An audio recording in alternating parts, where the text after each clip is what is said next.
Hey, this is Seth at Music Teachers Muse. Tune in Fridays PST at midnight for new episodes. See you there.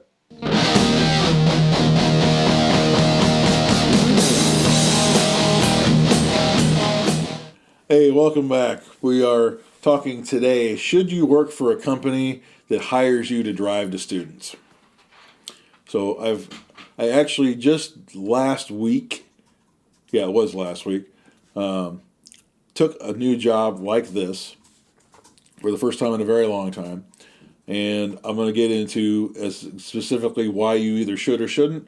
So the first thing that you want to remember is I would only suggest you take this kind of job is if you need experience or money or both. Now, I will admit that I am not hurting financially even after almost a year of COVID.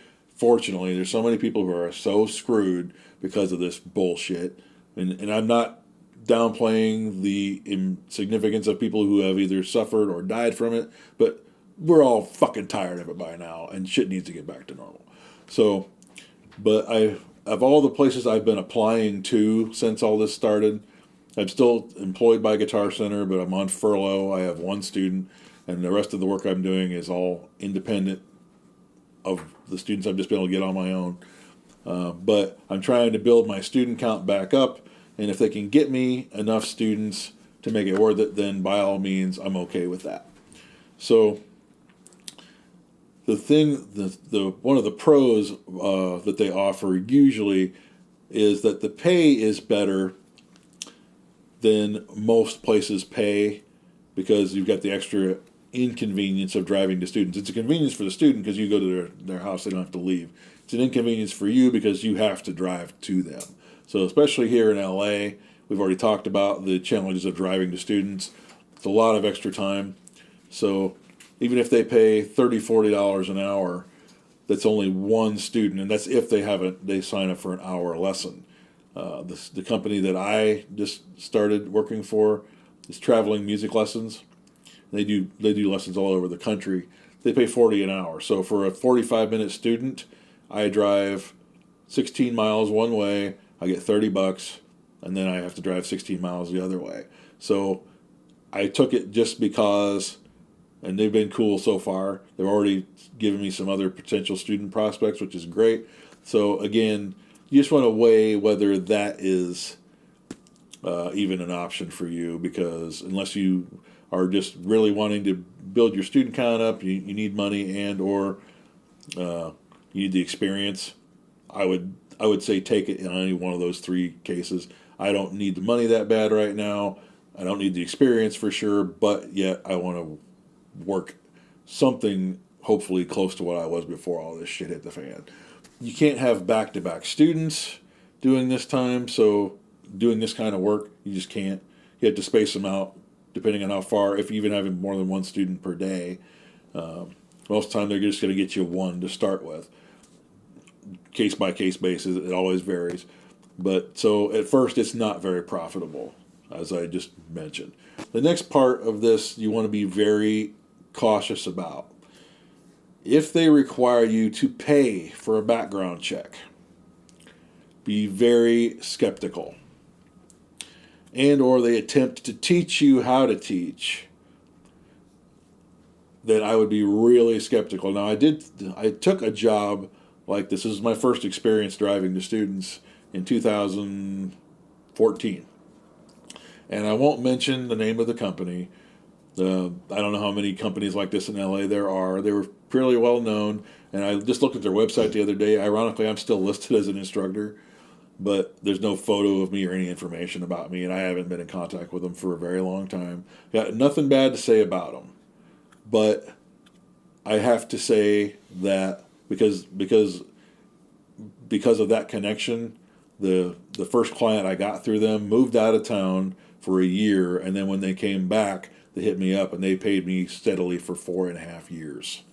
So I made a lot of money from that one client, and every other client I've gotten in that area was a referral from that first client. So I'm very grateful that I had the experience to work for these people, and I can't complain about that. However, their background check cost me $500. this was the discounted MI alumni rate. It usually was higher than that because what they did was they hired a private investigator.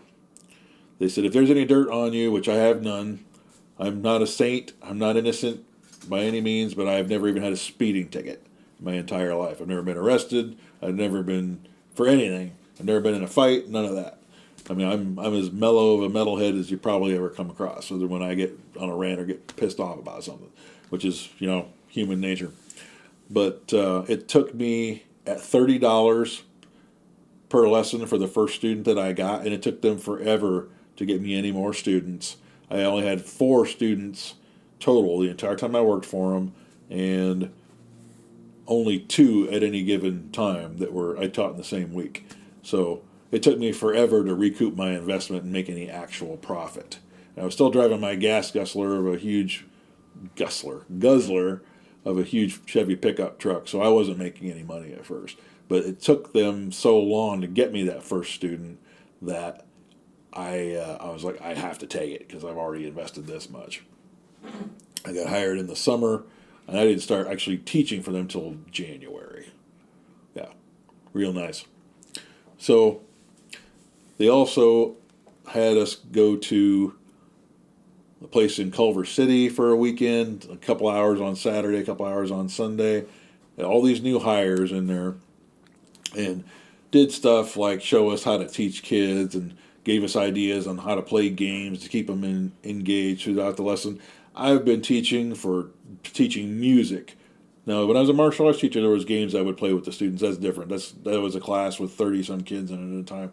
Now, one-on-one, I've never once played a game with a student to keep them engaged musically. The kids talk about everything you could think of practically. That half hour or that hour will usually fly by pretty quick. I've never once ever had to play a game with a student to keep them entertained. And as much as I'm helping you learn how to teach by doing this channel, the best thing you're going to be able to get your experience up is to get the experience and just teach as much as you can, because you're going to learn a lot of things on your own. Even though I'm glad to help, that's why I'm doing this. But it's literally they can't teach you how to teach in a weekend. It's ridiculous. And I will just say, I mean I don't want to badmouth them, but this is why I do this channel, is to tell you what to avoid as well as what to do. If they had, I couldn't tell you how many new hires they had, but with each one of us paying a minimum of $500 for that background check, they should have had students lined up for every one of us, which they didn't. They gave me the usual crap of, when you get hired into a new store or a school environment, well, we've got to take care of our other teachers with all the new signups first who have been with us for a while, and then we'll get you a couple. And so they just, they made it act like, they acted like they were going to be able to get us a ton of students apiece and we wouldn't have to work for anybody else. I can specifically remember them saying, we're going to get you 1 and see how you do with that. And I did fine, but it's a long rant on that part of it. But as I said when I started this part of the lesson, just be very, very cautious. No background check costs $500. It just doesn't. And you'd be damn sure I wrote that off on my taxes that year because it was a musical expense. But it's just, man, don't do that. It is not worth it. You don't need, if you need money that bad and you need experience that bad, it's obvious that they were making big bank off of everybody who they got all excited because of all these things they were acting like they could give us. And in their defense, they can't ever guarantee how many students you have at any given time, because no place like that can.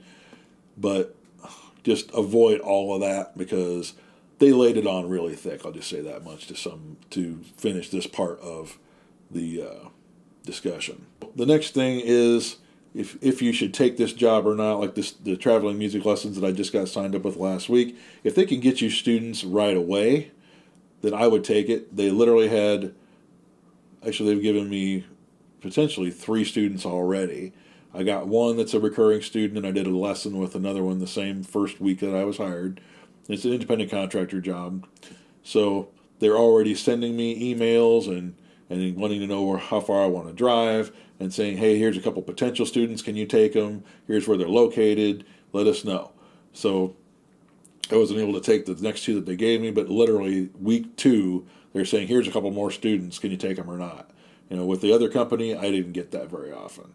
I gave them my availability, and so they should have known, but they'd call me and say, hey, can you take this student on a Monday? And I'd have a full schedule of students at Guitar Center. I'm like, no, you guys know my availability. Why are you calling me with this student? So I think they would just call because they thought I was a good fit for the student. But, I couldn't give up, 4 or 5 hours of students or whatever I had on that day for 1.5 hour with them. It'd be stupid, which I never did. So if they can get you students right away or pretty quickly, take them. Because and this company also just did a background. They got my information. They did a background check. Took not even a day. The other company, it took, of course, private investigator. It took weeks for them to finish the background checks, especially when you have a clean record like I do. The only thing that they probably have found on any background check they've ever done on me was when I had to file a police report because I had a couple of auto wrecks well over a decade ago. The next part of this is literally, just like with any part of this kind of work, you can write off any related expenses.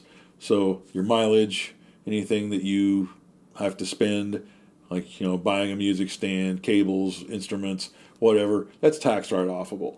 So as long as it's work related and it can be proven that you're actually using it for work.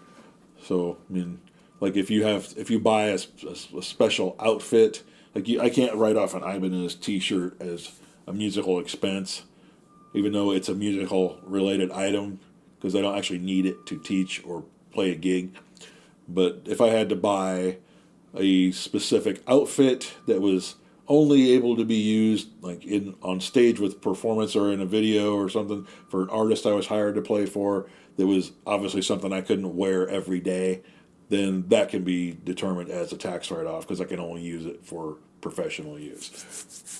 The last thing I just wanted to cover is that you want to use your own discretion here. This is all up to you whether you choose to do this or not, but I just try to do my best to give whoever watching this channel the most accurate, real-life information I can. And with the amount of experience I've got by now, there's very little I haven't experienced in this kind of work. There are some things I haven't, but they're pretty small on the radar as far as the things I haven't experienced. Doing lessons for 20 years now, 30 if you count the amount of time I've been teaching, but music specifically for almost 20 now. But this kind of work, as far as driving to the student, especially if you live in a major metropolitan area, it's not for everybody.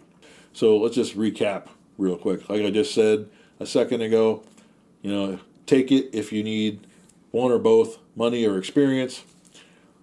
And you can also put that experience on a resume, of course.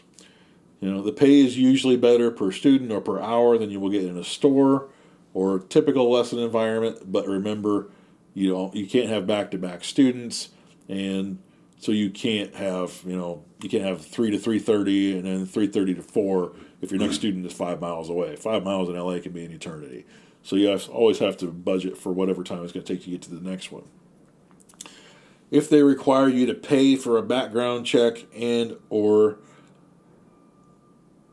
lay the glaze on ultra thick about how much work they're going to be able to get you, even though they will tell you they can't guarantee it, and then they act like they can teach you how to teach in a weekend or anything like that, like this particular company, which again I'm grateful for because I've got all my private clients through that first one I got through them. So I more than made up for the paltry amount of money they paid me. But so it was a good experience. But generally dealing with them, as nice a guys and as bluntly honest as they were, it's just really unethical to charge anybody for a background check. I don't give a shit. Their clients were all rich. I still don't give a shit.